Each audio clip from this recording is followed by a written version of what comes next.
నమస్తే, welcome to whistle. నేను మీ Swathi.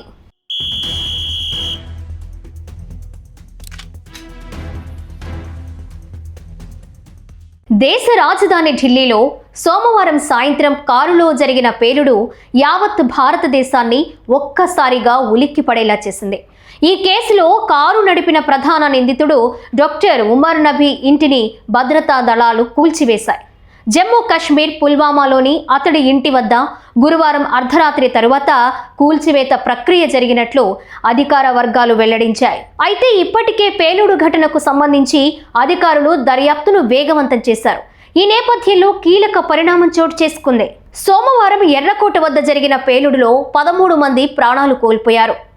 Hyundai i20 car కారణంగానే ఈ పేలుడు జరిగిందని అధికారులు గుర్తించారు. సీసీటీవీ దృశ్యాల ఆధారంగా డాక్టర్ ఉమర్ నబీ కారు నడిపినట్లు గుర్తించారు.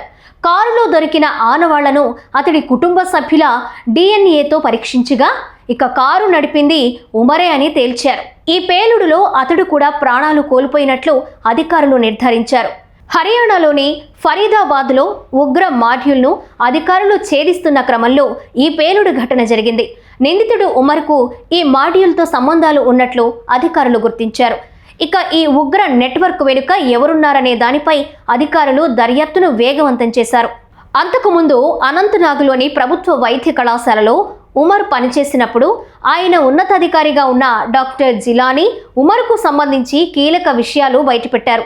2023లో ఉమర్ తన వైద్య కళాశాలలో సీనియర్ రెసిడెంట్ డాక్టర్గా పనిచేసినట్లు పేర్కొన్నారు. మొదటి నుంచి అతడిపై ఫిర్యాదులు వస్తూనే ఉండేవని తెలిపారు. తోటి వైద్యులు, పారామెడిసిన్ సిబ్బందితో పాటు రోగులు కూడా ఉమర్ దురుసు ప్రవర్తన గురించి ఫిర్యాదులు చేశారని పేర్కొన్నారు. ఈ క్రమంలో అతడి నిర్లక్ష్యం కారణంగా ఓ రోగి ప్రాణాలు కోల్పోయినట్లు వెల్లడించారు. సీరియస్ కండిషన్లో ఉన్న ఓ పేషెంట్ను ఉమర్ పర్యవేక్షణలో ఉంచామని, ఒకరోజు రోగికి వైద్యం చేయకుండా ఉమర్ అదృశ్యమయ్యాడని తెలిపారు. అయితే ఆ సమయంలో రోగి పరిస్థితి విషమించిందని, అతడిని కాపాడేందుకు మిగిలిన వైద్యులు తీవ్రంగా ప్రయత్నించినా ఉపయోగం లేకపోవడంతో ఆ రోగి ప్రాణాలు కోల్పోయాడని తెలిపారు. ఈ నేపథ్యంలో బాధిత కుటుంబం సూపరింటెండెంట్కు ఉమర్పై ఫిర్యాదు చేసినట్లు వివరించారు.